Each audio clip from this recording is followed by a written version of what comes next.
నమస్తే. ఇవాళ తిరుమల పాదాల దగ్గర తిరుపతిలో వారాహి డిక్లరేషన్ని ప్రపంచం ముందు ఆవిష్కరించబోతున్నటువంటి పవన్ కళ్యాణ్ గారికి చిలుకూరు బాలాజీ వెంకటేశ్వర స్వామి వారి దివ్యమైన ఆశీర్వాదాన్ని బలంగా ఉండేటట్టుగా స్వామివారిని ప్రార్థిస్తున్నాం.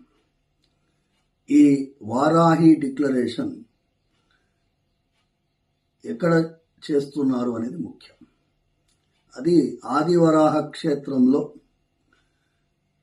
తిరుమల వెంకటేశ్వర స్వామి కలియుగ ప్రత్యక్ష దైవంగా కొలి ఉండేటటువంటి క్షేత్రంలో ఆయన దర్శన అనంతరం సనాతన ధర్మరక్షణ బోర్డుని